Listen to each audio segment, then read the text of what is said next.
The last of the autumn sunlight, thin and pale as watered wine, slanted through the tall library windows of Ashworth House, illuminating the dust motes dancing in the air. It was a melancholy light for a melancholy day, a day that felt like an ending. Lady Alara Ashworth stood before the hearth, her hands clasped so tightly that her knuckles were white stones against her pale skin. The fire offered little warmth. Or perhaps, she thought, the chill was too deep within her to be reached by something as simple as a flame. Her father, Lord Ashworth, a man whose shoulders seemed to have permanently stooped under the weight of his dwindling fortunes, cleared his throat. The sound was a dry rasp, like dead leaves skittering across flagstones. "Ilara," he began, his gaze fixed on a worn patch of the Persian rug, unable to meet her own. "You know our situation, the entails, the debts. There is nothing left. The creditors will be upon us by Christmas." Ilara said nothing. She had known for months, had seen it in the thinning of the household staff, in the quality of the meat on their table, in the desperate, haunted look that had become her father's constant companion. She had watched the slow, genteel decay of her world, the fraying of the tapestry of her life, until only the barest threads remained. "I have made an arrangement," he continued, his voice barely a whisper. "A solution that will secure not only our future, but yours." A cold knot of dread tightened in her stomach. She knew what was coming. In their world, a daughter of a noble house, even a penniless one, was a commodity, an asset to be traded. She had always known her duty, but she had foolishly allowed herself to hope for something more. A small measure of affection, perhaps, a gentleman of quiet kindness. "You are to be married," he said, the words falling like clods of earth on a coffin lid. She forced herself to breathe, to remain composed. A lady of the house of Ashworth did not show weakness. "To whom, father?" He finally looked at her then, and the mixture of shame and relief in his eyes was a blade to her heart. "To his Grace, the Duke of Blackwood." Ilara felt the blood drain from her face. Alistair Thorne, the Duke of Blackwood. The name echoed through the drawing rooms and ballrooms of the Ton like a ghost story whispered in the dark. A man of immense wealth and ancient lineage, owner of half of Northumberland. He was also a recluse, a shadow who had not been seen in London society for 5 years, not since the tragic death of his young wife, the beautiful Lady Isabel. The rumours were as plentiful as they were chilling. They said he was cruel, cold, a man whose heart had turned to stone in his chest. They said Blackwood Manor, his ancestral seat, was a place of perpetual mourning, as grim and forbidding as its master. "The Duke," she managed, her voice a thread. "But he does not go into society. He receives no one. He requires an heir," her father explained, the practicality of it a stark and brutal thing. His first marriage produced only a daughter. He needs a son to secure the dukedom, and he requires a duchess to manage his household. He is willing to overlook our financial embarrassments in exchange for a wife of suitable breeding, a broodmare and a housekeeper. That was what he was purchasing, and she was the price of her family's survival. The silence stretched between them, thick with all the things they could not say. The dreams she had cherished of a companionable marriage, of shared laughter and quiet understanding, dissolved like mist in the cold light of reality. "He has sent his solicitor," her father added, gesturing vaguely towards the door. "His Grace does not travel for such matters. The man will draw up the contracts. The Duke has conditions. Ilara straightened her shoulders, a small, defiant gesture against the crushing weight of her fate.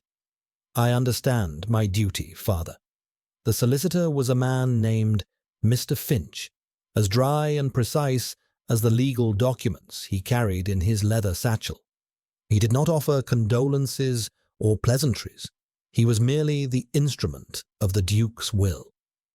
They sat in the library, the setting sun now casting long, grasping shadows across the room. Mr. Finch laid the papers on the polished mahogany table. His Grace, the Duke of Blackwood, is prepared to settle all of your father's outstanding debts upon the solemnization of your marriage, he began, his voice devoid of inflection. A generous settlement will also be made to you, Lady Ilara, for your personal use. Ashworth House and its remaining lands will be secured in your father's name, free from any encumbrance. It was salvation, complete and total. The cost was simply her. In return, Mr. Finch continued, his gaze as sharp and impersonal as a hawk's. His Grace has several stipulations for the marriage itself. These are non-negotiable. Ilara inclined her head, her heart hammering, a slow, heavy rhythm against her ribs. First, the union is one of duty and convenience. Its primary purpose is the procurement of a male heir. Once an heir is born and his succession is deemed secure, you will be free to live a life of relative independence within the ducal household. Relative independence, a gilded cage. Second, you will reside at Blackwood Manor. His Grace does not entertain and has no intention of returning to London. You will be expected to act as his hostess for the few formal obligations he cannot avoid in the county, but your social life will be, shall we say, curtailed. She had no social life to curtail. Her world had already shrunk to the size of this crumbling house. Third, and this is His Grace's most insistent point, Mr. Finch paused, looking directly at her for the first time. His eyes were a flat, dispassionate grey. His Grace's private life is his own. His personal chambers are in the west wing of the manor. Yours will be in the east wing. You are not to enter the west wing under any circumstances. There is to be no expectation of companionship, of shared meals, or of affection. The Duke's heart is not part of this arrangement. He offers you his name, his protection, and his wealth. Nothing more. The words were like stones, each one landing with a bruising impact. He was not just marrying her, he was walling himself off from her, building a fortress of etiquette and architecture to keep her at a distance. He would be a husband, in name only, a stranger with whom she would share a house, but not a life. And what of his daughter? Ilara asked, the question surprising her. She had heard the child's name was Rose, a small, sad whisper in the larger, darker story of the Duke. Mr. Finch's expression tightened almost imperceptibly. The Lady Rose is under the care of her governess, her aunt, Lady Beatrice Carmichael. Lady Beatrice is the sister of the late Duchess. Her upbringing is not to be your concern. You are not to interfere. So she was not to be a wife nor a mother. She was to be a vessel, a placeholder, a duchess in title alone. The chill she had felt earlier seeped into her very bones, a cold that no fire could ever hope to touch. This was not a marriage, it was a sentence. She looked at the papers, at the elegant, spidery script that laid out the terms of her future. She saw her father's reflection in the polished table, a man made small by his failures. She thought of her mother's grave in the churchyard, of the family name that stretched back for centuries, now on the verge of being erased by debt and disgrace. There was no choice. There had never been a choice. She picked up the pen. The ink was as black as the future that awaited her at Blackwood Manor. "I accept the terms," Elara said, her voice steady, betraying none of the desolation that flooded her soul. With a hand that did not tremble, she signed her name, sealing her fate and consigning herself to a life with a man made of winter. The journey north was a blur of grey skies and skeletal trees clawing at the mist. Elara sat alone in the carriage, the rhythmic clatter of the wheels and the creak of the leather a monotonous lullaby of despair. Her loyal maid, Agnes, sat opposite, her hands folded in her lap, her expression a mask of quiet sympathy. Agnes had been with her since she was a girl, a silent witness to her joys, and now, to this, her greatest sorrow. They had been travelling for 3 days when the landscape began to change. The gentle rolling hills of the south gave way to a wilder, more dramatic terrain. The land grew rugged, carved from dark stone and swathed in heather that was the colour of a deep bruise in the fading light. This was the Duke's domain. It felt like the edge of the world. As the carriage turned onto a long, winding drive, the trees, ancient oaks and yews, closed in around them, their branches interlocking overhead to form a dense, dark canopy. The air grew colder. Through a break in the trees, she caught her first glimpse of Blackwood Manor. It was not a house, it was a fortress, a sprawling edifice of grey-black stone that seemed to rise organically from the very rock of the hillside. It was magnificent and terrifying in equal measure, its battlements and turrets piercing the bruised twilight sky like jagged teeth. Countless mullioned windows stared out over the desolate landscape like vacant eyes. It was a place that did not welcome, but endured, a monument to sorrow. The carriage drew to a halt before a massive, iron-studded oak door. A footman, his livery a sombre black and silver, opened her door without a word. As Elara stepped onto the gravel, a biting wind swept down from the moors, whipping her cloak around her and stealing the breath from her lungs. It carried the scent of damp earth, of pine, and of an ancient, profound loneliness. The great hall was a cavern of shadows and silence. A fire roared in a hearth large enough to roast an ox, but its light seemed to be swallowed by the oppressive darkness of the black-panelled walls and the vaulted, hammer-beam ceiling high above. Portraits of grim-faced ancestors stared down from the walls, their painted eyes following her every move. The air was still and cold, heavy with the scent of beeswax, and something else, something less tangible, the scent of grief left to fester. A severe-looking woman in a stark grey dress stood waiting at the foot of a grand, sweeping staircase. Her hair was pulled back so tightly it seemed to stretch the skin of her face, and her eyes were the colour of a winter sea. This, Elara knew, must be Mrs. Croft, the housekeeper. "Your Grace," the woman said, her voice as crisp as autumn leaves. She curtsied, a stiff, economical movement. "The Duke is in his study. He is not to be disturbed. He has instructed me to show you to your chambers." There was no welcome, no warmth, only a recitation of orders. Elara felt a fresh wave of desolation. She was not the new Duchess, the lady of the house. She was an unwelcome guest, an intrusion. She followed the housekeeper up the grand staircase, their footsteps echoing in the crushing silence. The manor was a labyrinth of long corridors and closed doors. They passed through the central part of the house and into the east wing, the part of the house designated as her own personal prison. "These are your chambers, Your Grace," Mrs. Croft announced, pushing open a heavy oak door.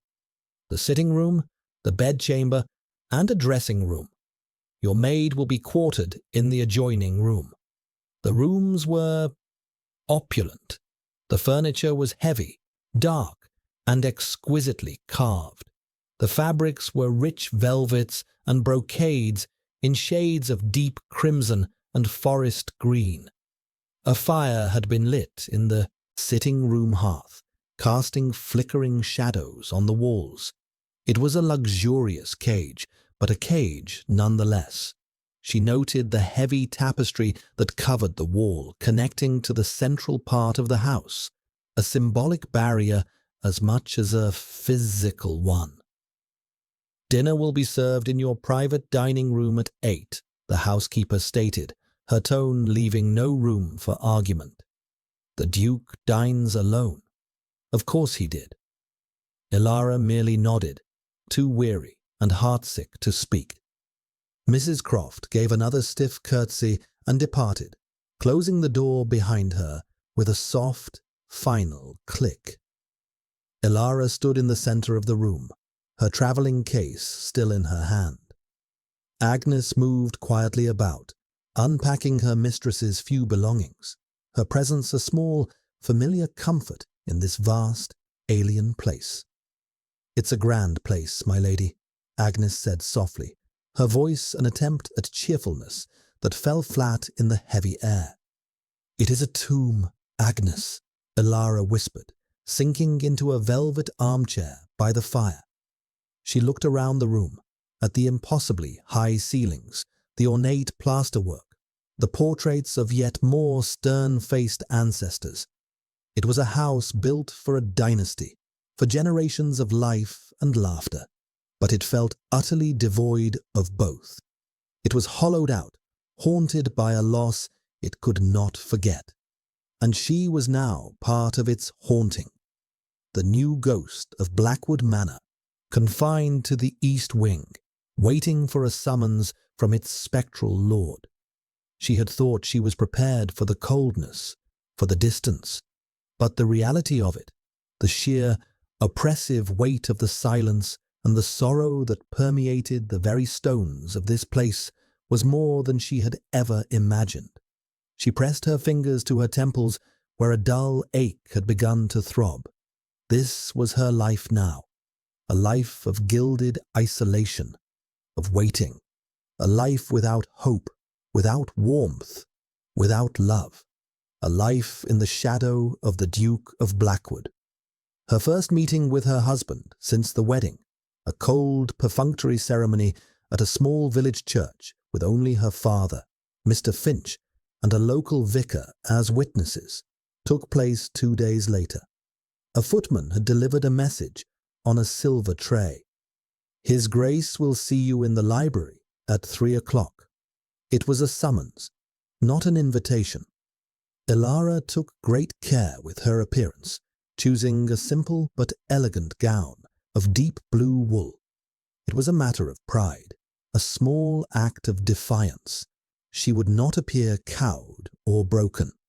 Agnes brushed her auburn hair until it shone, coiling it into a demure chignon at the nape of her neck.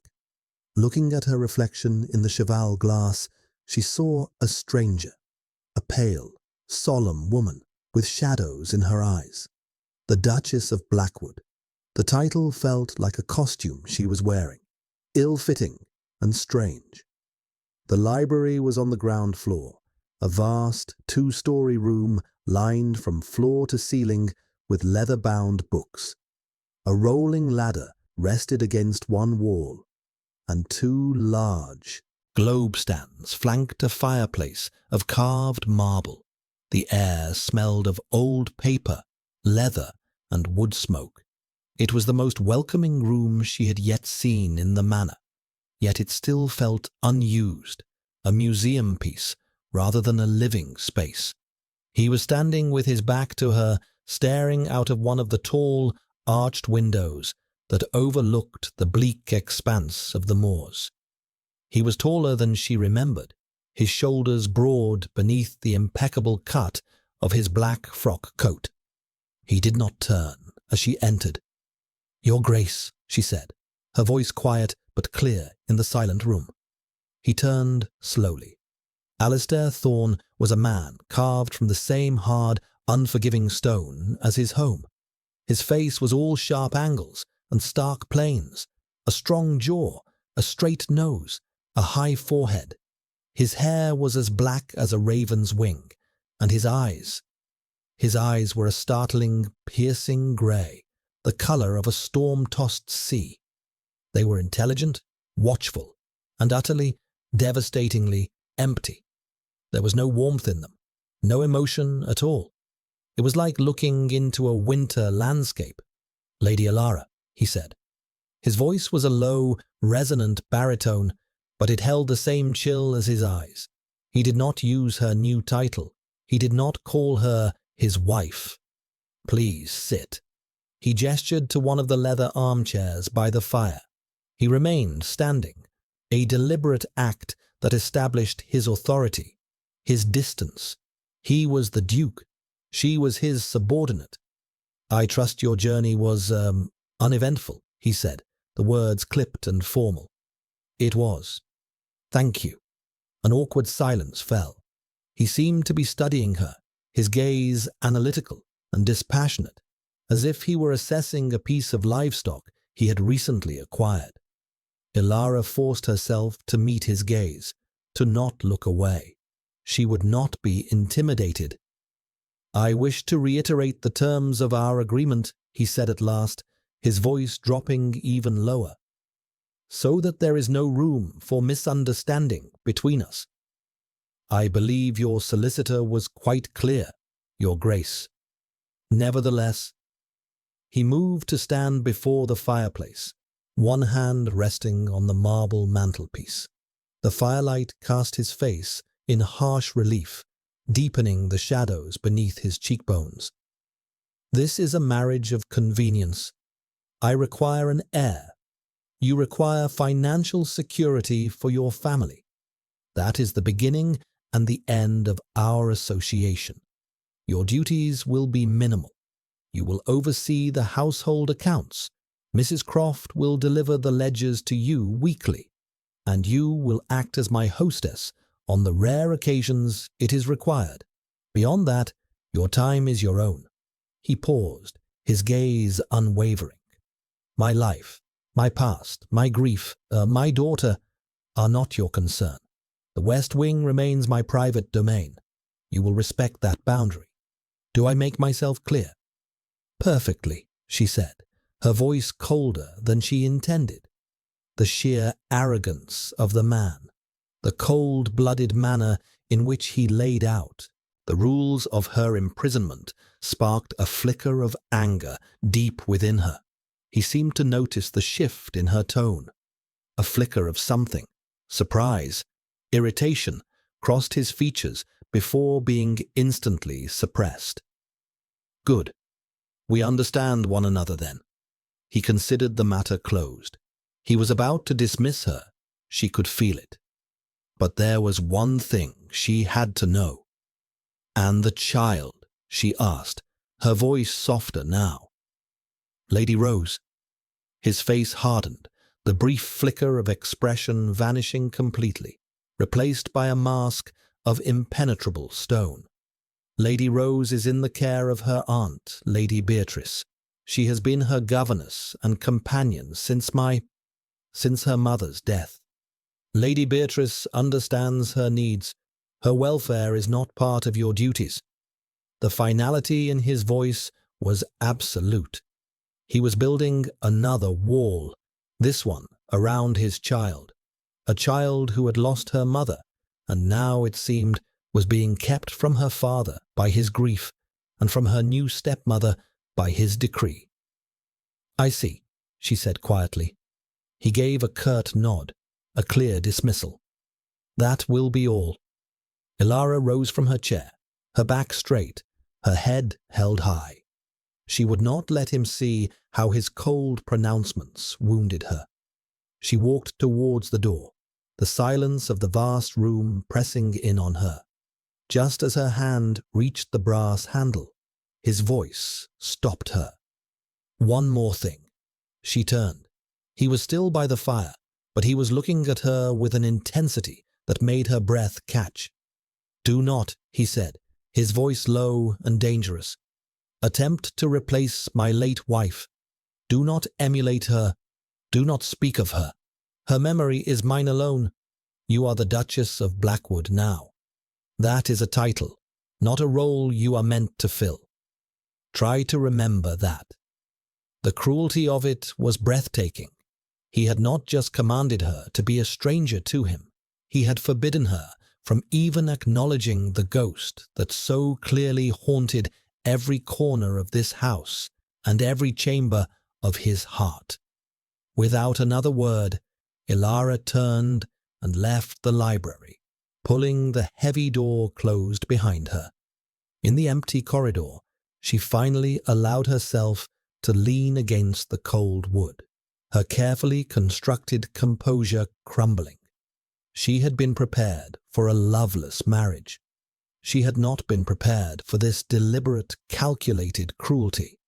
He was not just a man in mourning. He was a man determined to make the entire world share in his misery.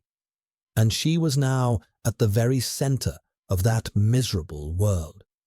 The days at Blackwood Manor bled into one another, a monotonous watercolor of grey and silence. Ilara's life fell into a rigid, lonely routine. She would wake, take breakfast alone in her private dining room, and then pass the hours in her sitting room with needlework or a book. She would review the household ledgers Mrs. Croft delivered each week, the columns of figures a stark and uninteresting account of the running of the vast estate. She would walk in the formal gardens near the east wing when the weather permitted, the manicured hedges and gravel paths offering no comfort. She dined alone. She spent her evenings alone. She was a duchess in a castle, and she had never felt more powerless or more profoundly alone. She saw her husband only fleetingly, a glimpse of him crossing the great hall, a dark, imposing figure lost in his own thoughts, the sound of his horse's hooves on the gravel as he rode out, presumably to survey his lands. They never spoke. He never sought her out, and his orders had made it clear she was not to seek him out. They were two ghosts haunting the same house, separated by an impassable gulf of grief and protocol. The true ruler of Blackwood Manor, Ilara soon discovered, was not the Duke, but Lady Beatrice Carmichael. She was a constant, unsettling presence. A decade older than her late sister, Isabel, Beatrice possessed none of her renowned beauty. She was a plain, severe woman, always dressed in shades of grey and lavender, a perpetual state of half-mourning. But what she lacked in looks, she made up for in an unshakable sense of her own importance. She moved through the house with an air of quiet ownership, her authority absolute and unquestioned by the staff. She was the guardian of Isabel's memory, the high priestess of the cult of the dead Duchess. She spoke of her sister constantly, her voice filled with a reverence that bordered on the fanatical. Isabel adored these roses, she would say, pausing by a barren bush in the garden. Isabel arranged this room herself. She had such an eye for beauty. Each remark was a small, pointed dart, a reminder to Ilara that she was an impostor, a usurper in a dead woman's home. But it was Beatrice's dominion over the child, Rose, that was most troubling. Ilara would occasionally see them from her window, a tall, grey figure and a small, pale one, walking hand in hand in the garden. Rose was a tiny, fragile-looking child of 4 years, with her father's black hair and a face as solemn as a winter's dawn. She never ran or skipped. She never made a sound. She was a silent, miniature ghost, tethered to her aunt. Ilara's heart ached for the little girl. She longed to speak to her, to offer a kind word, a gentle smile. But the Duke's orders had been explicit, and Beatrice's watchful, possessive gaze was a constant deterrent. The one time Ilara had encountered them in a corridor and had smiled at the child, Beatrice had immediately stepped between them, her body a physical barrier. "Lady Rose is very sensitive," she had said, her voice thin and sharp. "She is easily overstimulated. We must go to our lessons now." She had then steered the child away, leaving Ilara standing alone in the empty hall, the rebuff as clear as if it had been a slap. Beatrice controlled all access to the child.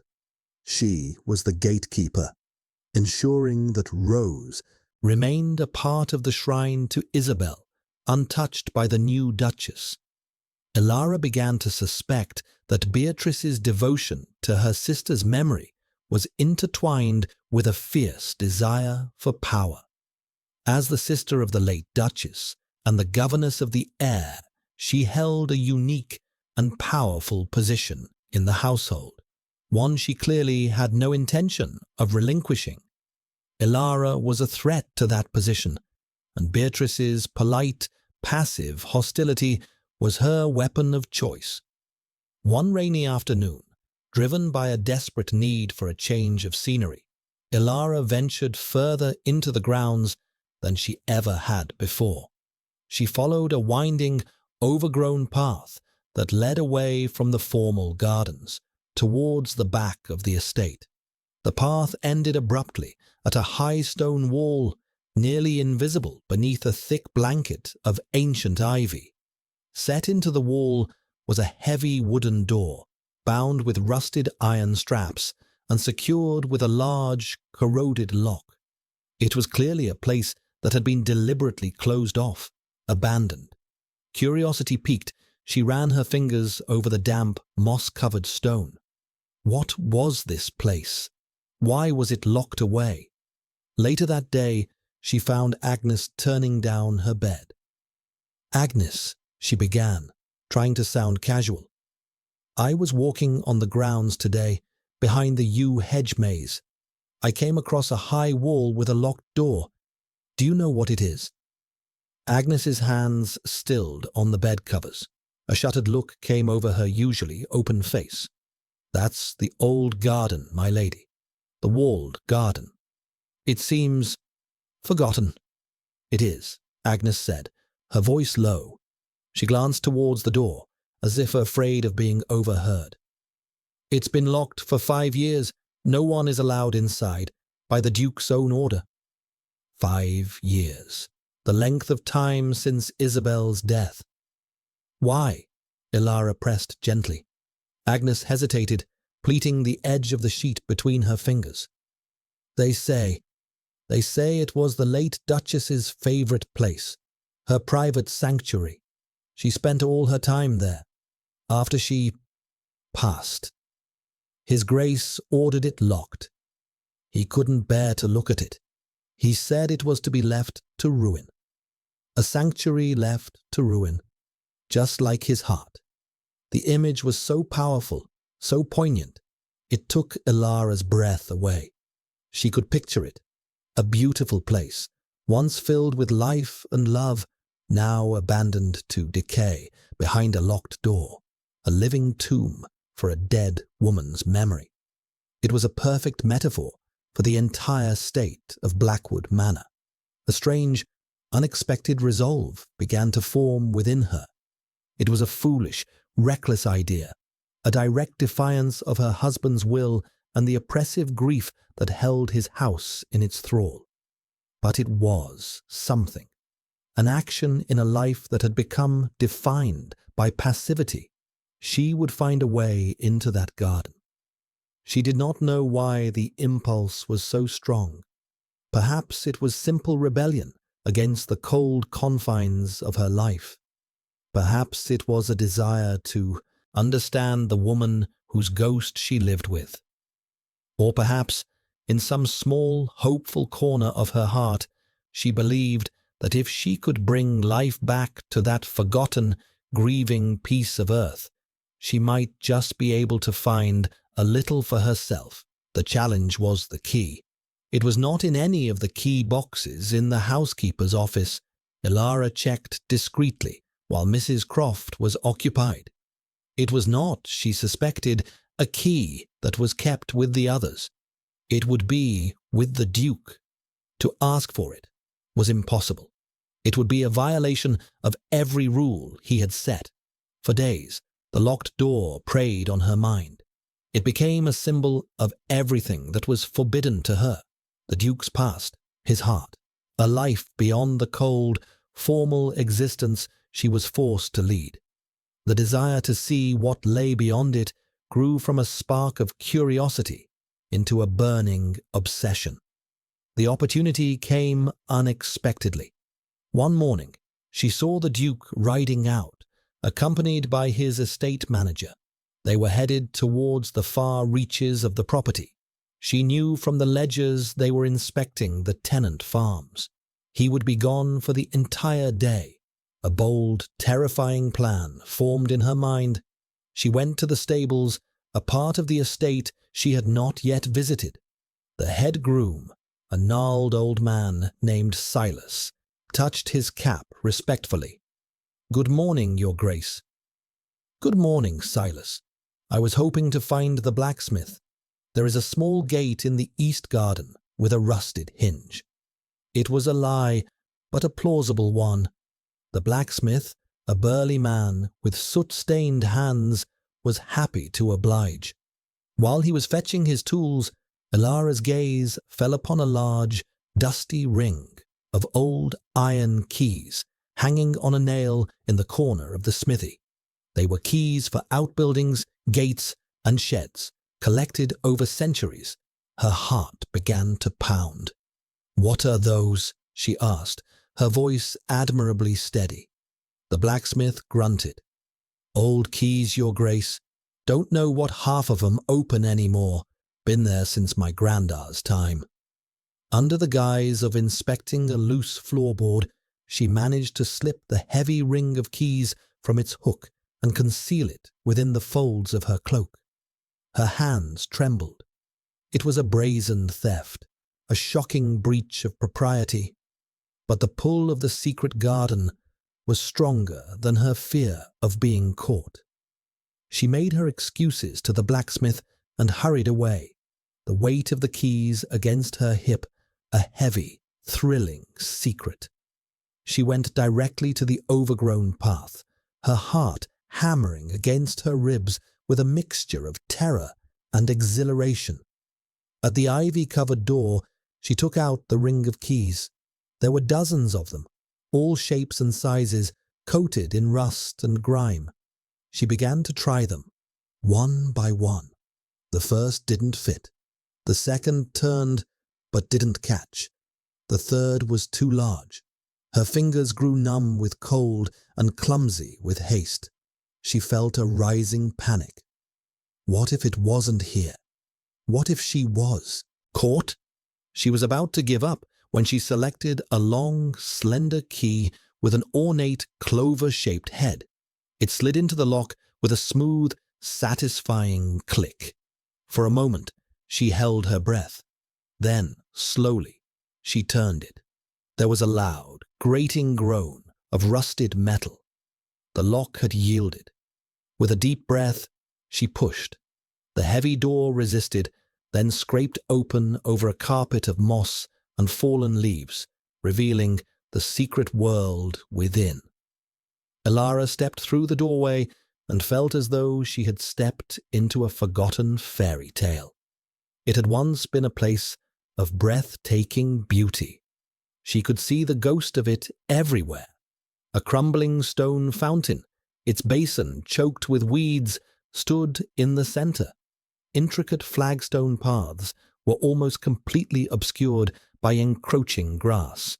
Ornate, wrought-iron trellises, once heavy with roses, were now tangled with thorns and bare, skeletal vines. Flower beds laid out in a complex formal pattern, were a riot of weeds and overgrown shrubs. In the far corner, a small, glass-paned conservatory was in a state of disrepair, several of its windows shattered. But it was not dead. Life was still here, wild and untamed. A hardy, purple-flowered creeper had scaled one wall. A patch of resilient bluebells bloomed in the shadow of a wild-grown elder tree. A robin, perched on the sundial, sang a defiant, cheerful song into the stillness. It was a place of profound sadness, a testament to a love that had been lost and a grief so deep it had required the abandonment of beauty. But it was also a place of potential, a place of hope. Standing there, amidst the decay and the stubborn, persistent life, Elara felt a sense of purpose settle over her for the first time since her arrival. This would be her project, her sanctuary. She would not ask permission. She would not announce her intentions. She would simply do it. She would bring this garden back to life. It was a quiet, secret rebellion, an act of creation in a house dedicated to mourning. She began the next day, dressed in one of her plainest gowns and armed with a pair of gardening gloves and shears she'd found in an abandoned potting shed. She returned to the garden. She started small, with a single overgrown flower bed near the entrance. The work was hard. Her muscles, unaccustomed to such labor, ached. Her hands were scratched by thorns and stained with dirt. But it was satisfying work. With every weed she pulled, with every dead branch she pruned, she felt as though she were clearing away a small piece of the oppressive sorrow that clung to Blackwood Manor. She worked for a few hours each day when she was sure no one would be about. The garden became her secret world, a place where she was not the Duchess of Blackwood, but simply Elara, a woman with dirt under her fingernails and a purpose in her heart. She learned the rhythms of the garden, the way the light fell through the trees at different times of day, the names of the stubborn flowers that had survived the years of neglect. She did not know that she was being watched. Lady Rose had seen her from the window of her nursery, which overlooked the walled garden. She had seen the new lady, the one her aunt called the Duchess, unlock the forbidden door and disappear inside. Curiosity, an emotion long suppressed, stirred within the silent child. One day she slipped away from Lady Beatrice, who was engrossed in a letter. Barefoot, she padded down the long corridor and down a servant's staircase that she knew led to the back of the house. She found a small crack in the old wooden door, a peephole into the secret world. She watched as Elara knelt in the dirt, her face smudged, patiently untangling the roots of a wild rosebush. She was humming a soft, gentle tune. Rose had not heard anyone hum in a very long time. She began to watch every day. She saw Elara rescue a trapped butterfly from the dilapidated conservatory. She saw her clear the weeds from around the sundial. She saw her sit on a stone bench and simply listen to the birdsong, a small, peaceful smile on her face. This woman was nothing like her aunt, who was all sharp angles and hushed commands. This woman was quiet and gentle, and she seemed to be breathing life back into the forbidden place. One afternoon, while Elara was working, a small, brightly colored stone rolled through the crack in the door and came to rest near her foot. It was a smooth, grey river stone, painted with a crude but cheerful-looking ladybird. Elara looked at the stone, then at the crack in the door. She knew someone was there. She did not call out. She did not approach the door. She simply smiled, picked up the little stone, and placed it carefully on the edge of the fountain, where the sunlight would catch it. The next day, a small, intricately patterned feather appeared in the same spot. The day after that, a single, perfect violet. They were offerings, messages from a silent observer. Elara would collect each small treasure and arrange it on the fountain's edge, a silent conversation with her invisible friend. Lady Beatrice noticed the change in Rose. The child seemed distracted. Her attention would wander to the window that overlooked the locked garden. She also noticed the small scratches on Elara's hands, the smudges of dirt that sometimes appeared on her cuffs. Her narrow eyes grew narrower with suspicion. One afternoon, Beatrice followed Elara. She watched from a distance as the Duchess unlocked the forbidden door and went inside. A cold, triumphant fury seized her. This was the ammunition she needed, a flagrant disobedience of the Duke's most sacred command. She would wait for the perfect moment to expose the usurper and solidify her own position once and for all. Elara remained oblivious to the storm that was gathering. Her world had shrunk to the size of the walled garden, and for the first time in a long time, she was content. The beds were cleared, the paths were visible again, and the wild rose bush she had rescued was showing the first signs of new green shoots. She had brought a small corner of blackwood back from the brink. She did not realize she was about to be pushed over the edge of one herself.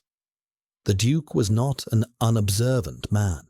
He was a man who had chosen to stop observing, to lock himself away with his grief. But small things had begun to penetrate the walls he had built around himself. He had noticed the way the household accounts under his new Duchess's management were not just orderly, but somehow more efficient, small extravagances trimmed without any loss of comfort.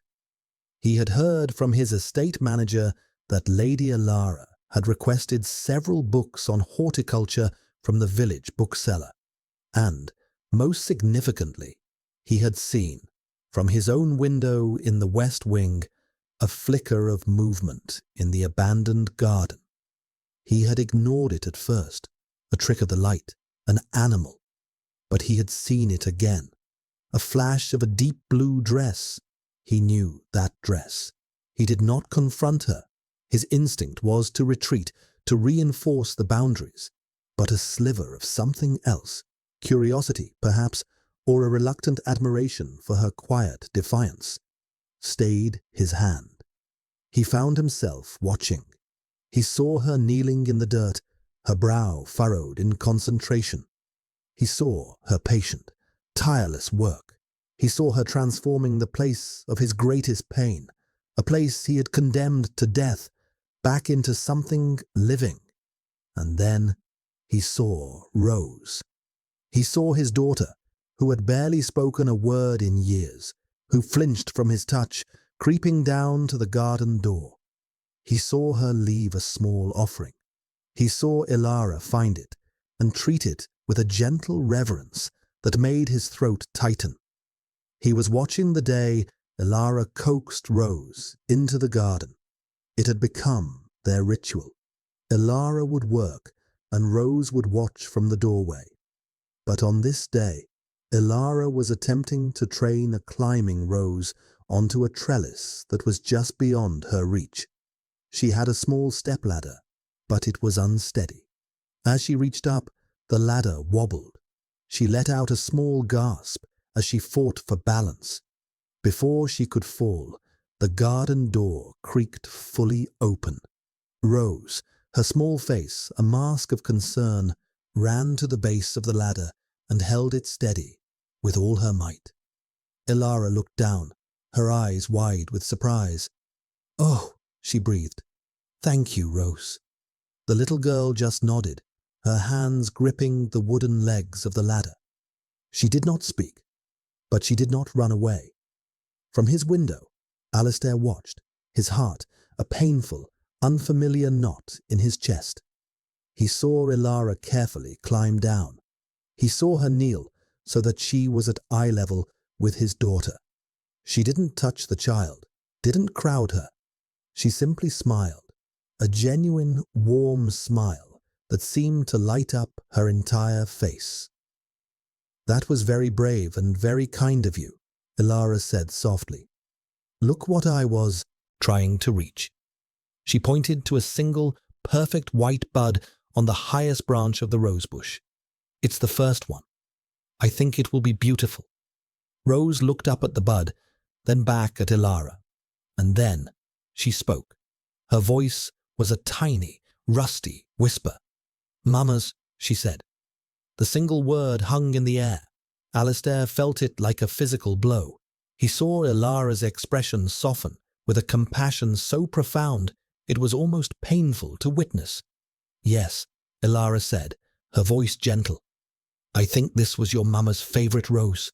At that moment, another voice, sharp and furious, cut through the quiet air.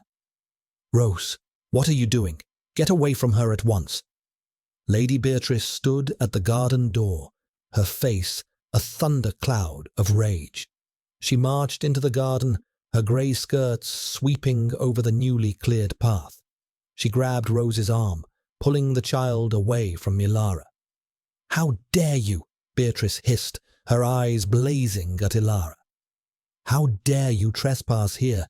This is a sacred place, and you have corrupted this child, luring her into your disobedience." "Lady Beatrice, please," Ilara began, rising to her feet. "The child was in no danger." "She is in danger from you," Beatrice retorted, her voice rising. "You, with your dirt and your scheming. You think you can erase Isabel's memory, that you can plant your own roots in this house. You are nothing, a penniless placeholder. And the Duke will hear of this. He will hear how you have defied his most sacred order and poisoned his daughter's mind against her own mother's memory." She yanked Rose behind her, the child letting out a small, frightened whimper. Beatrice was unhinged. Her carefully constructed composure shattered, revealing the bitter, jealous woman beneath. "That will be quite enough, Beatrice." The voice was low, cold, and utterly commanding. All three of them turned. The Duke stood in the doorway, his tall frame filling the space. His face was a mask of stone, impossible to read, but his grey eyes were like chips of ice fixed on Beatrice. "Alistair," Beatrice breathed, her fury instantly replaced by a fawning panic. "Thank heavens you are here. This woman, she broke into Isabel's garden. She has been trespassing for weeks, and she has been trying to turn Rose against me."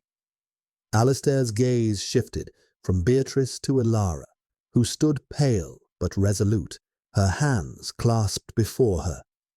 Then his eyes went to his daughter, who was hiding behind Beatrice's skirts, trembling. He took a slow step into the garden, his boots crunching on the gravel. He looked around, taking in the cleared beds, the pruned roses, the signs of patient, loving work everywhere. His gaze lingered for a moment on the small collection of treasures, the painted stone, the feather, the wilted violet, arranged on the edge of the fountain. He walked over to the white rose bush. He reached out and gently touched the single, perfect bud. He was silent for a long moment, the air thick with tension. When he finally spoke, he did not look at Beatrice. He looked at Ilara. "The first rose," he said, his voice quiet, almost contemplative. "Isabel always said the first one was the most hopeful." Beatrice gasped. This was not the reaction she had expected. Alistair turned his gaze to her, and the ice in his eyes seemed to drop to a temperature that could freeze fire. "You will release my daughter's arm," he said, his voice dangerously soft. Beatrice, flustered, immediately let go of Rose. The child, free, did something that stunned them all. She ran, not to her aunt, not to the door, but to Ilara. She didn't embrace her, but she stood close, her small hand reaching out to clutch a fold of Ilara's blue dress. Alistair's expression did not change, but Ilara saw a flicker of something in the depths of his eyes. Pain, surprise, something unreadable. "You have been a devoted sister to Isabel, Beatrice," he said, his voice still quiet but now laced with steel. "And a constant presence in this house. For that, I have been grateful. But your services as a governess are no longer required." Beatrice's face went white with shock. "What? Alistair, you cannot. I am all she has.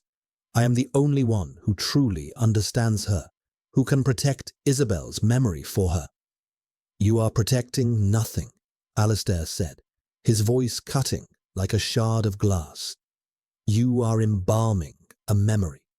You have kept my daughter in a state of perpetual mourning, and you have used my grief as a shield for your own position in this house. I have been blind, but I am not a fool." He took a step closer. "My daughter needs a mother. It is time she was allowed to have one." The implication was clear, and it hung in the air like a death sentence for Beatrice's ambitions. She stared at him, then at Ilara, whose hand now rested gently on Rose's dark hair. The hatred in Beatrice's face was pure and venomous. "You will regret this," she whispered, her voice trembling with rage. "You will both regret this."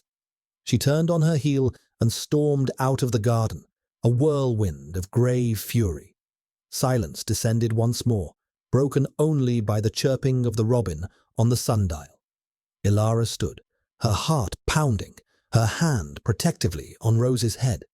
She looked at the Duke, her husband, this formidable, inscrutable man, and waited for her own sentence to be passed. She had, after all, defied him. He looked at her, and for the first time she saw the stone mask crack. She saw the deep, profound sorrow in his eyes, but it was mingled with something else now: confusion, reluctance, and a single, fragile glimmer of something that looked almost like gratitude. "My solicitor will make arrangements for Lady Beatrice's departure," he said, his voice strained. He looked at Rose, still clinging to Ilara's dress. "It is getting cold. You should take the child inside." It was a dismissal, but it was different this time. The cold edge was gone, replaced by a weary resignation. He turned and walked away, leaving her alone in the garden with his daughter. Ilara watched him go, a tall, dark figure retreating back into his shadows. But a door had been opened today. Not just the one to the garden, but a door deep inside the frozen fortress of Blackwood Manor. And for the first time, a single, tentative ray of light had slipped through. The days following Lady Beatrice's departure were quiet and strange. A palpable tension had been lifted from the house, but a new, uncertain one had taken its place. Beatrice left without a word to Ilara, her belongings packed and gone within 24 hours. A silent, bitter retreat. Mrs. Croft and the staff were models of discretion, their faces betraying nothing. Yet Ilara felt a subtle shift in their demeanor towards her. There was a new respect, a deference that had been absent before. She was no longer just the placeholder duchess. She had faced the dragon and won. Her relationship with Rose began to blossom in the vacuum Beatrice had left behind. The child was still quiet, but she was no longer silent. She would follow Ilara around the garden, pointing at new buds or interesting insects, her vocabulary slowly expanding from single words to short, hesitant phrases. She began to join Ilara for tea in the East Wing sitting room, a small, solemn ritual that became the highlight of Ilara's day. Ilara discovered that beneath the layers of grief and neglect, Rose was a bright, inquisitive child. She taught her the names of the flowers they were tending, and Rose would repeat them in her soft, whispery voice. They spent hours in the garden, working side by side in companionable silence, a woman and a child, finding solace in the soil. Of the Duke, she saw little more than before, but the nature of their brief encounters had changed. He no longer ignored her. If they passed in the hall, he would incline his head, his grey eyes meeting hers for a brief, unreadable moment. He took to walking in the grounds in the late afternoon, and his path would often, seemingly by chance, take him past the walled garden. He would stand at a distance, watching her and Rose, his hands clasped behind his back, a solitary, brooding figure. He never entered, never spoke to them, but he was watching. One evening, Ilara found a book left on the small table outside her sitting room. It was a rare, beautifully illustrated volume on the cultivation of antique roses. There was no note, no indication of who had left it, but she knew. It was a silent acknowledgement, an offering. Just as Rose had left her small treasures at the garden door, the Duke was leaving his. The fragile truce was shattered by the autumn storm. It descended on Blackwood without warning, a furious onslaught of wind and rain that seemed determined to tear the ancient manor from its foundations. The sky turned a bruised purple-black, and the wind howled around the turrets like a tormented spirit. Ilara and Rose were trapped in the nursery, a room Ilara had slowly been transforming from a somber, grey space into a warmer, more cheerful one. They were reading a story by the fire when Rose began to cough, a dry, rasping sound. By nightfall, the cough had deepened and a fever had taken hold. The child's cheeks were flushed a dangerous red, and her small body trembled with chills despite the mountain of blankets Ilara piled upon her. Ilara sent a frantic message for the village doctor, but a footman returned, soaked to the skin, with the news that the river had flooded, washing out the bridge. They were cut off, completely isolated. A cold dread washed over Ilara. She had some knowledge of herbal remedies, learned from her mother, but this was beyond her expertise. Rose's breathing was becoming shallow and labored. She needed a doctor. Just as panic began to set in, the nursery door opened. The Duke stood there, his face pale and drawn in the flickering lamplight. He must have heard the commotion. He strode to the bedside, his usual reserve gone, replaced by a raw, naked fear that mirrored her own. He laid a hand on Rose's forehead, snatching it back as if burned. "She's on fire," he whispered, his voice hoarse with terror. "The bridge is out," Ilara said, her own voice trembling slightly. "We cannot fetch the doctor." He looked at her, his eyes wide with a desperation that stripped away all his ducal authority, leaving only a terrified father. What do we do? In that moment, they were not the Duke and his convenient Duchess. They were two people united by a single, overwhelming fear for a child's life. Ilara's own fear receded, pushed back by a surge of resolve. She would not let this child be lost. "We will fight it," she said, her voice finding a strength she didn't know she possessed. Together. The long night became a blur of shared purpose. Ilara sent Agnes to the kitchens for mustard, onions, and honey, ingredients for a poultice to ease the congestion in Rose's chest. She brewed a tea of willow bark to fight the fever. Alistair, following her instructions without question, held Rose, sponged her forehead with cool water, and whispered words of comfort to her, his voice a low, soothing murmur. They worked together in the dim, fire-lit room, their movements synchronized, their words few, but essential. Elara saw a side of him she had never imagined. The cold, remote Duke was gone. In his place was a gentle, anxious father, his love for his daughter a fierce, desperate thing. She saw the way his large, capable hands trembled as he adjusted Rose's pillows, the way his gaze never left his daughter's flushed face. Hours passed. The storm raged outside, a wild counterpoint to the tense, quiet battle being waged within the nursery. Sometime after midnight, as Alistair was holding a cup for Elara while she tried to coax a few sips of willow bark tea into the child, Rose's eyes fluttered open. "Papa," she whispered, her voice weak but clear. Alistair's breath hitched. "I'm here, my Rose. I'm right here." "Sing," she murmured. "Sing the boat song." Alistair froze. Elara saw a wave of pure agony wash over his face. He looked at Elara, his eyes haunted. "I can't," he choked out. "That was Isabel's song." Elara looked from his tortured face to the small, sick child, waiting expectantly.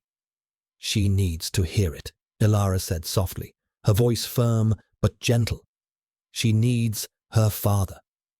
He closed his eyes, his jaw tight. For a long moment, he was silent. Then, in a low, hesitant voice, he began to sing. It was a simple lullaby about a silver boat sailing to the moon. His voice was rough with disuse and thick with unshed tears, but he sang it. He sang his dead wife's song to save their daughter. As he sang, Rose's breathing seemed to ease, and she drifted into a deeper, more peaceful sleep. Elara continued to bathe her forehead, her own eyes blurring with tears, not of sorrow, but of a strange, powerful emotion she could not name.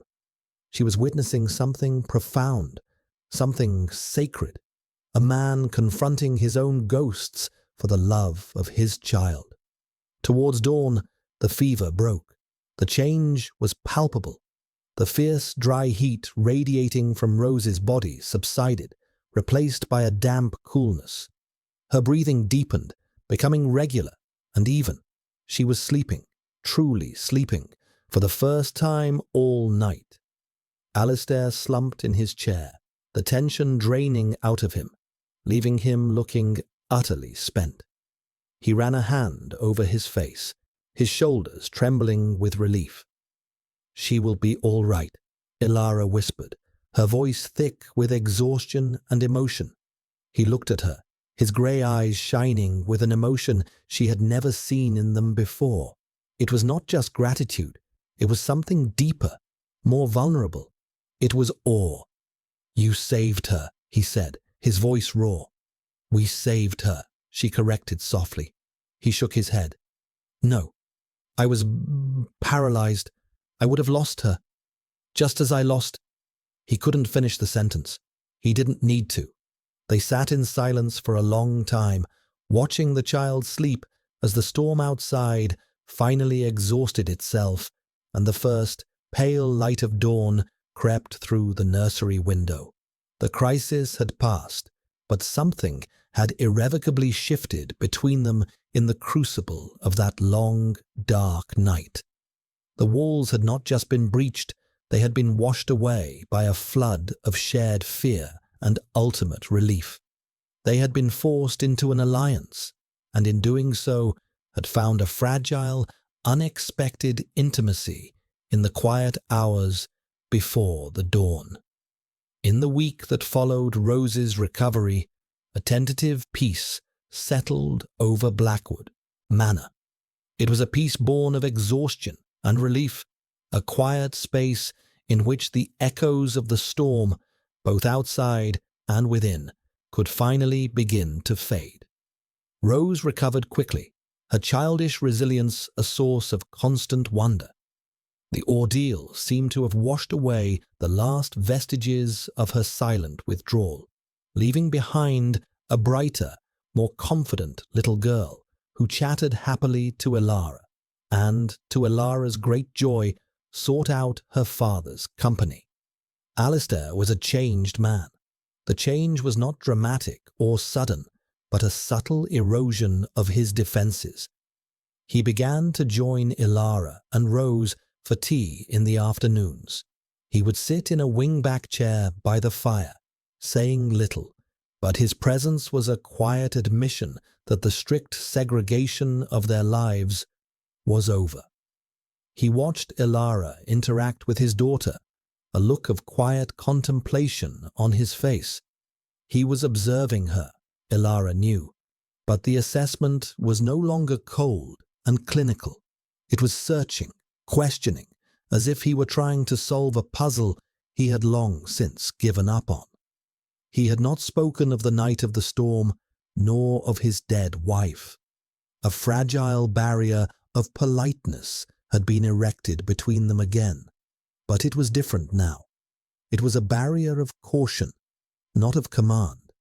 They were like two tentative survivors of a shipwreck, marooned on a shared island, learning to navigate the new terrain of their relationship. One evening, nearly a fortnight after the storm, Elara was in the library, searching for a book of poetry. The room was dark, save for the low fire she had asked a footman to light. She loved the library at night, the way the shadows played on the spines of the thousands of silent books, each one holding a different world. She was running her fingers along a row of leather-bound volumes when she heard a sound behind her. She turned to see the Duke standing in the doorway. He was not dressed for dinner, but was still in his daytime clothes, his cravat slightly loosened. "Forgive me," he said, his voice low. "I did not mean to intrude." "You are not intruding, Your Grace. This is your library." "Please," he said, taking a step into the room. "Call me Alistair." The offering of his given name was so unexpected, it startled her. It was a small thing, yet it felt momentous, a deliberate lowering of the drawbridge. "Alistair," she repeated softly, testing the name on her tongue. He walked over to the fireplace, staring down into the flames, much as he had on the day he had laid out the cold terms of their marriage. But his posture was different now. The rigid, unyielding stiffness was gone, replaced by a profound weariness. "I have not properly thanked you," he began, his gaze still fixed on the fire. "For what you did for Rose." "It is a mother's duty to care for her child," she said simply. His head snapped up, his eyes meeting hers across the room. "You are not her mother." The words were not cruel, as they would have been weeks ago. They were a statement of fact, laced with a deep, aching sadness. "No," she agreed quietly. "I am not." He looked away again, his jaw working. "I owe you an explanation," he said, his voice so low she had to strain to hear it. "An apology for my behavior, for the rules I imposed, for the man I have been since you arrived." Elara's heart began to beat faster. She remained silent, sensing that he was on the precipice of a confession he had held back for 5 long years.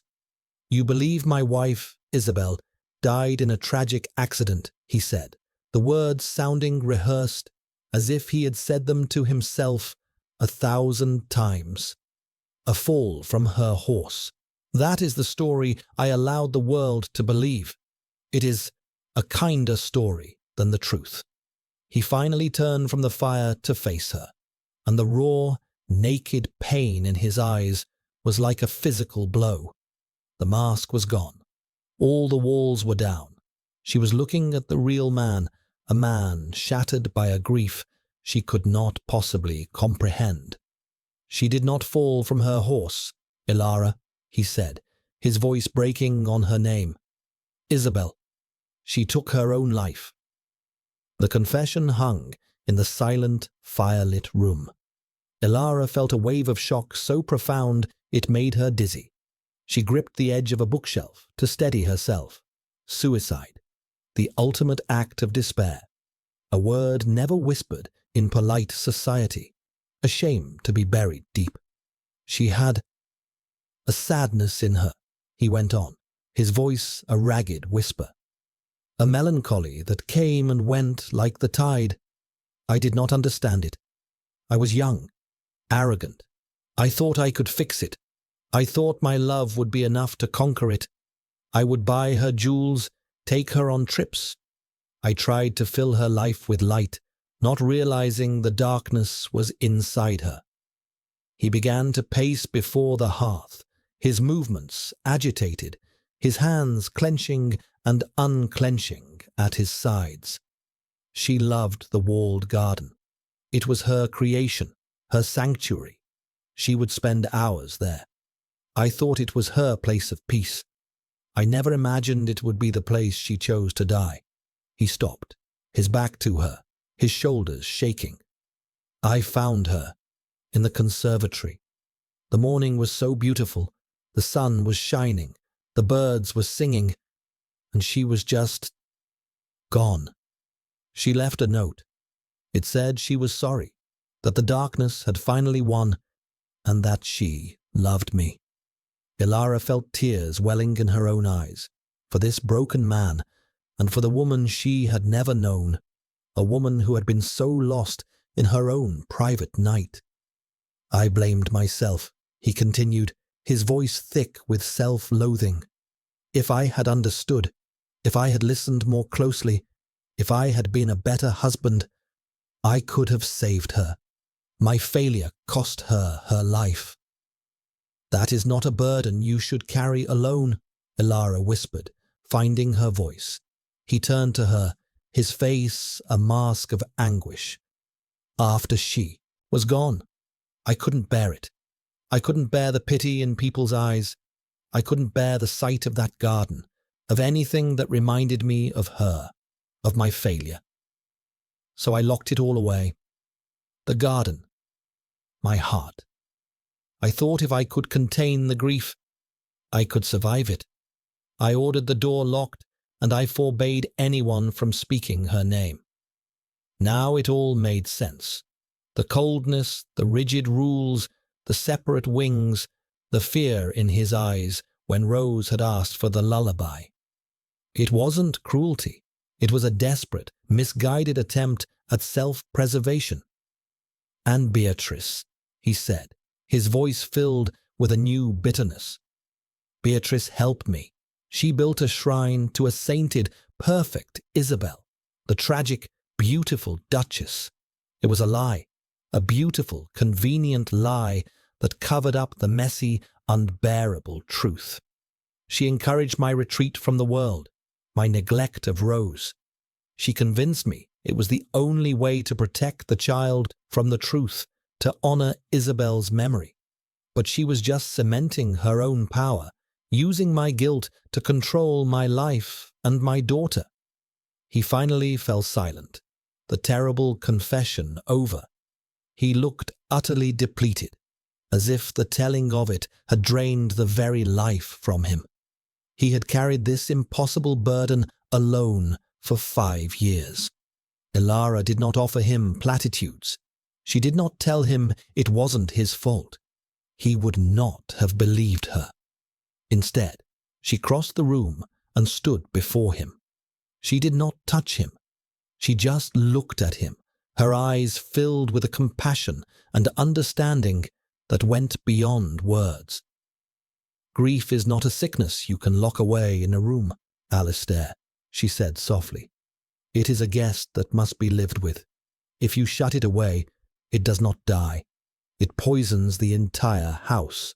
He stared at her, his stormy grey eyes searching her face. He had expected shock, perhaps pity, or even revulsion. He had not expected this quiet, profound understanding. He saw no judgment in her eyes, only a deep, empathetic sorrow. He had confessed his greatest shame, his most painful secret, and she had not turned away. Instead, she had offered him acceptance. Slowly, as if it were the heaviest thing in the world, he reached out and took her hand. His fingers were cold, but his grip was strong, desperate. It was not a gesture of passion, but of a drowning man clinging to a lifeline. "You," he whispered, his voice hoarse, "when you came to the garden, you did not try to erase her. You brought it back to life. You honored what it was, and you made it something new." He looked at her, and a single, difficult tear traced a path down his cheek. "You are not poisoning the house, Elara. You are letting the light in." In that moment, standing in the silent library, their hands clasped between them, the last of the walls around Alistair's heart crumbled into dust. The truth, finally spoken, had not destroyed him. It had set him free. And it was Elara's quiet strength, her unwavering compassion, that had given him the courage to finally turn the key. The nature of their relationship, of their very existence within Blackwood Manor, had been irrevocably transformed. It was no longer a contract. It was a connection, forged in the darkest of nights and sealed by the light of a long overdue confession. The revelation in the library was a key turning in a lock that had been rusted shut for 5 years. In the days that followed, the entire atmosphere of Blackwood Manor seemed to shift, as if a long-held breath had finally been released. The oppressive weight of unspoken grief began to lift, replaced by a fragile, tentative lightness. Alistair was a man transformed.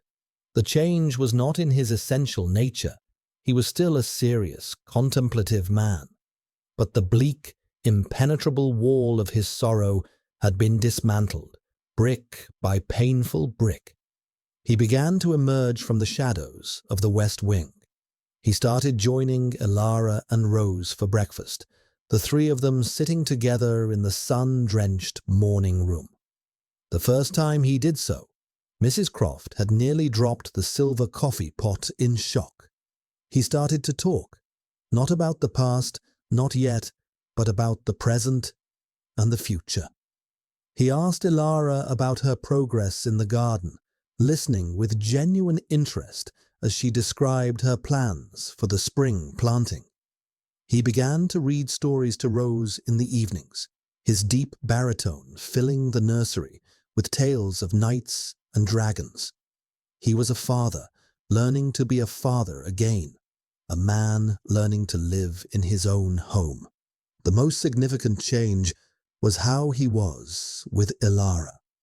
The formal distance was gone, replaced by a quiet intimacy that was more powerful than any grand romantic gesture. Their hands would brush as they passed in the corridor. Their eyes would meet across the dinner table, a silent conversation passing between them. He started seeking her out, finding her in the library or the garden, not for any specific purpose, but simply to be in her company. One crisp afternoon, he came to the walled garden while she and Rose were planting tulip bulbs for the spring. He did not stand at a distance this time.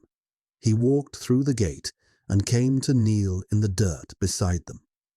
"You have performed a miracle here," he said softly, looking at the neat, orderly beds and the healthy green of the pruned rose bushes. "The garden did the work," Elara replied, smiling. "I only cleared the way for it."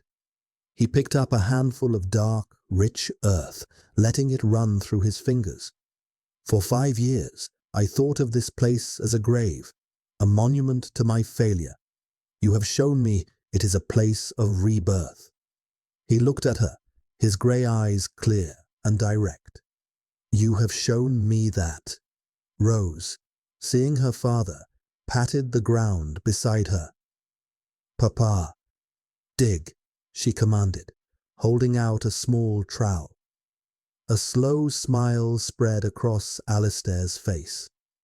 It was the first true, unguarded smile Ilara had ever seen from him, and it transformed his harsh features, making him look younger, almost boyish.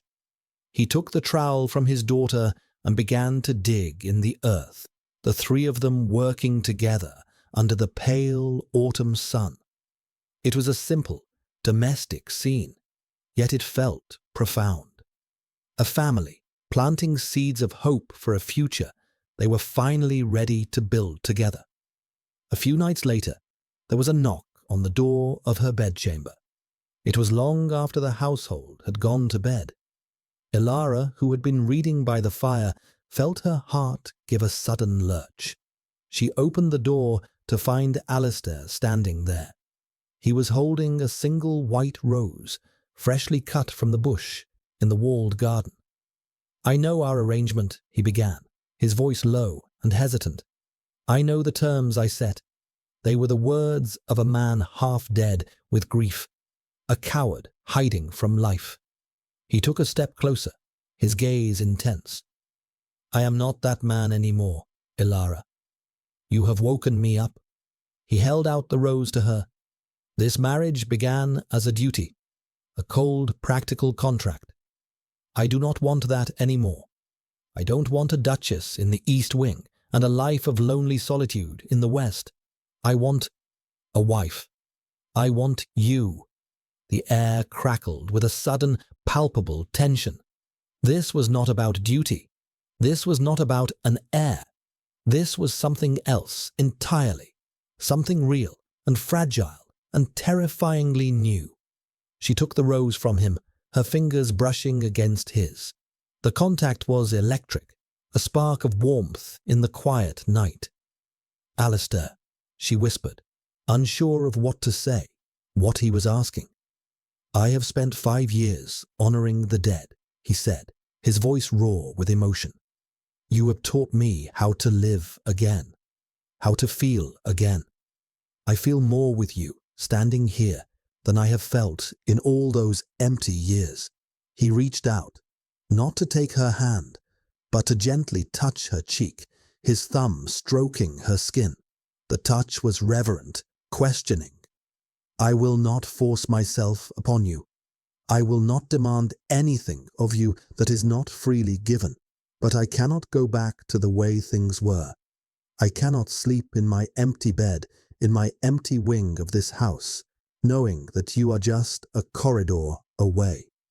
He looked into her eyes, and she saw in them a plea, a vulnerability that stripped him of all his ducal power.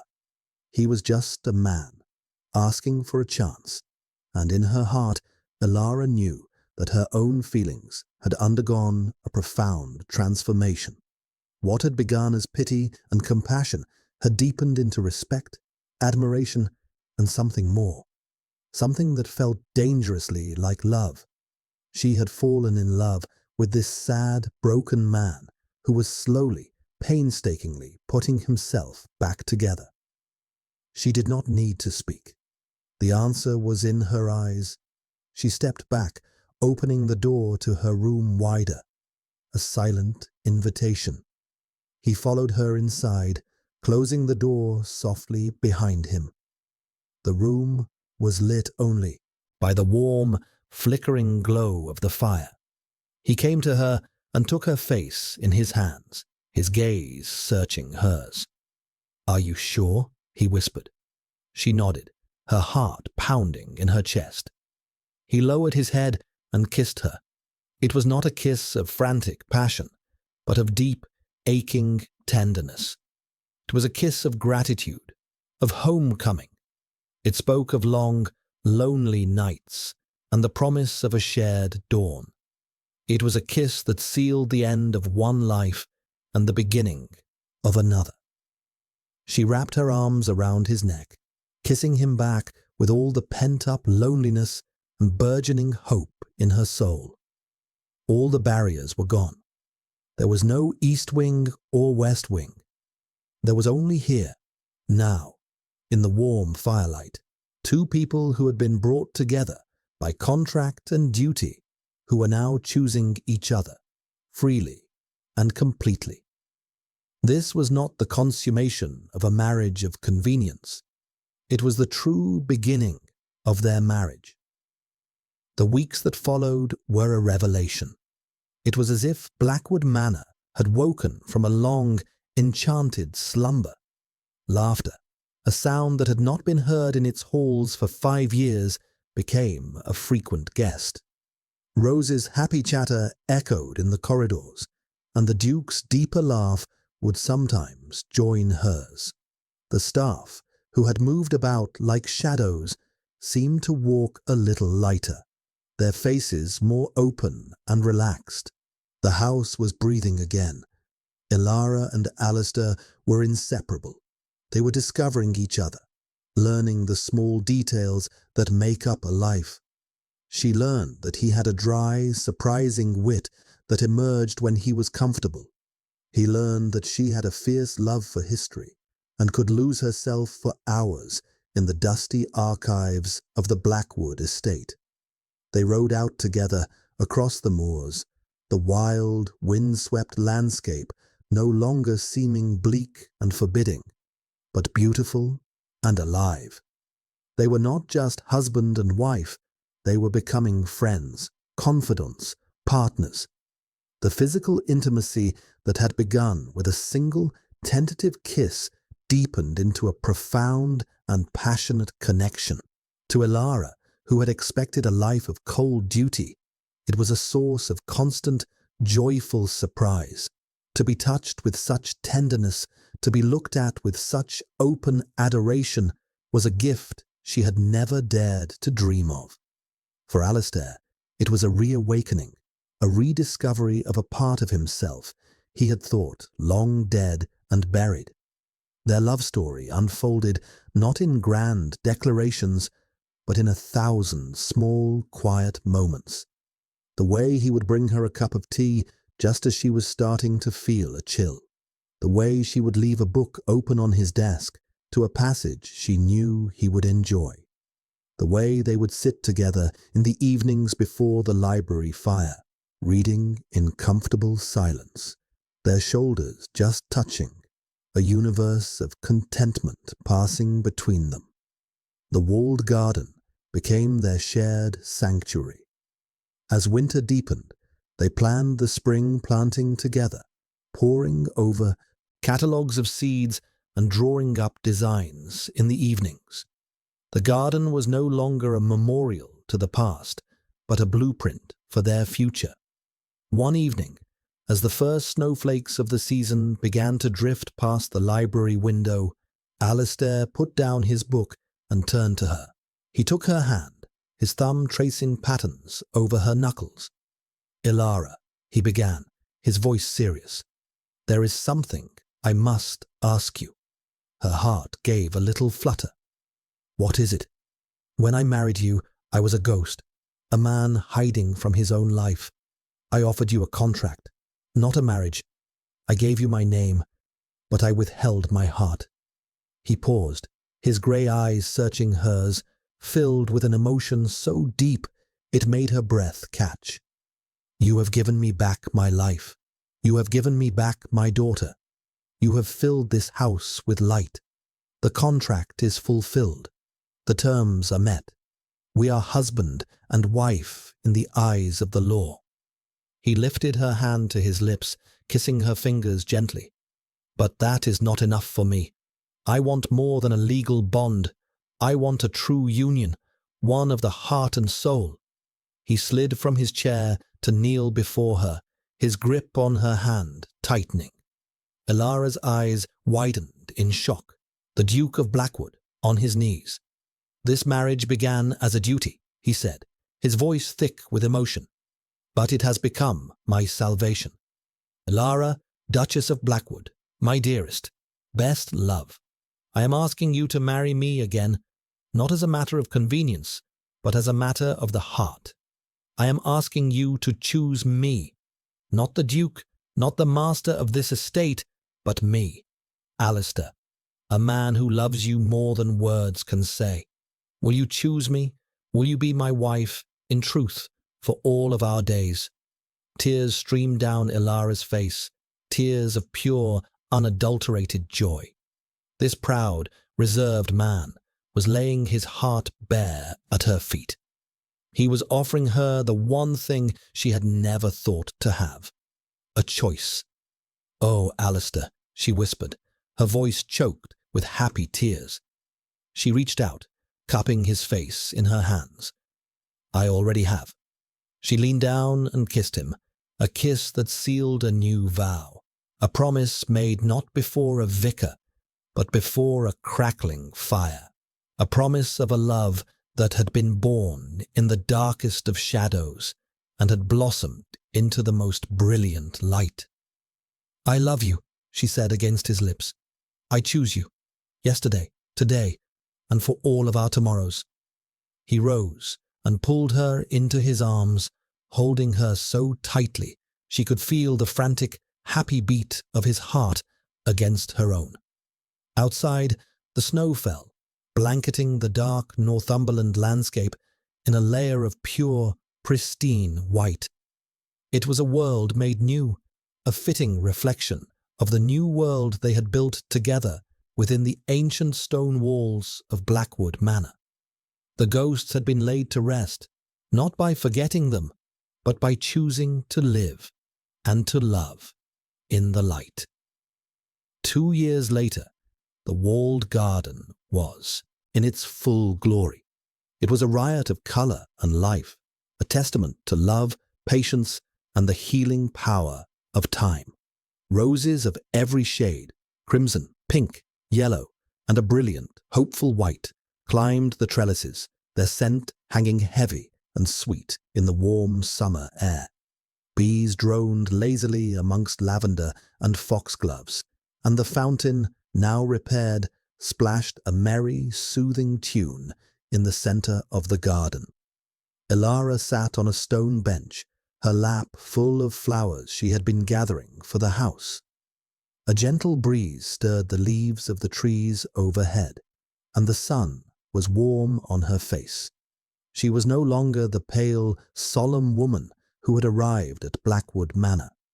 Her cheeks had a healthy bloom, and her eyes, once shadowed with sorrow, now shone with a deep and abiding happiness.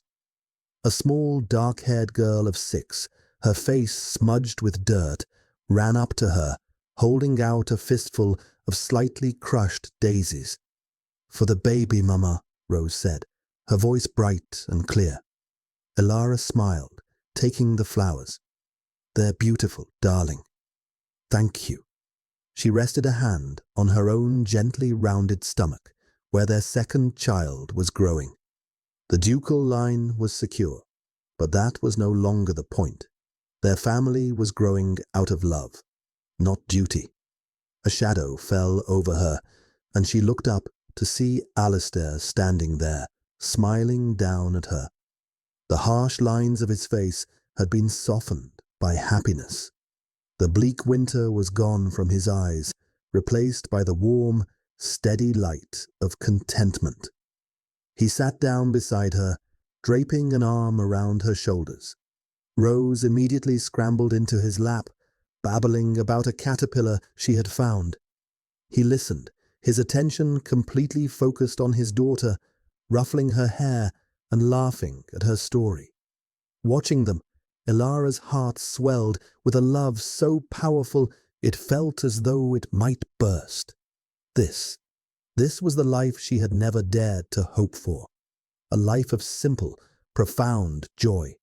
A life filled with light and laughter within the once somber walls of Blackwood. After a few moments, Alistair looked at her, his eyes full of a deep, quiet love. "Are you happy?" he asked, though he already knew the answer. "More than I ever thought possible," she replied, leaning her head against his shoulder. He kissed the top of her head. "Isabel was my first love," he said softly, his voice free of the pain it had once held. "It was a young love, full of passion and dreams. But you—" He paused, searching for the words. You are my last love, my true love. You did not just make me happy, Elara. You made me whole. They sat together in the garden, a complete and happy family, the silence between them filled with a perfect understanding. The past was not forgotten, but it had been integrated into their story, a somber first chapter that made the current one all the brighter. The ghosts of Blackwood Manor had finally found their peace, replaced by the vibrant, living presence of a love that had healed them all. The garden was in bloom, and so were they. Dear listener, the story of Elara and Alistair is more than just a tale of a distant time. It is a timeless reminder of the quiet power of compassion and the profound truth that the deepest wounds are often invisible. We all, in our own lives, encounter locked gardens, places of pain and grief in the hearts of those we love, or even within ourselves. These are the spaces we are told not to enter, the sorrows we are warned not to touch. Alistair, trapped in his grief, believed that walling off his pain was a sign of strength, a way to protect himself and what was left of his family. But as Elara discovered, a wall that keeps sorrow in also keeps love out. His fortress of grief became a prison, starving his own heart and the heart of his child. Elara's courage was not found in a grand, dramatic gesture, but in the quiet, patient act of tending to a neglected piece of earth. She did not demand that Alistair open the door to his heart. Instead, she found a forgotten key and began, gently and persistently, to cultivate life in the abandoned soil of his past. She showed him that memories do not have to be a tomb. They can be a garden, a place where the roots of the past can nourish the blooms of the future. How often do we turn away from the difficult, overgrown places in the lives of others for fear of trespassing or saying the wrong thing? How often do we lock away our own pain, believing it is a burden no one else should have to bear? Elara's story teaches us that true healing rarely comes from grand pronouncements or demands for change. It comes from the small, consistent acts of showing up. It comes from listening without judgment, from offering a hand not to pull someone out of their sorrow, but to simply sit with them in it. It is the courage to plant a single seed of hope in a place that has long been forgotten. So, look for the locked gardens in your own world. Be the one who sees the potential for life amidst the weeds.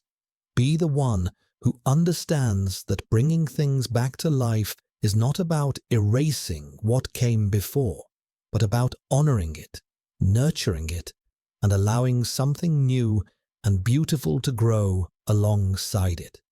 For it is in tending to the forgotten gardens of the heart that we find our most profound connections and our most enduring love. Thank you for listening. If this story resonated with you, please consider liking, sharing, and subscribing for more tales of love and redemption. Your support helps bring these stories to life.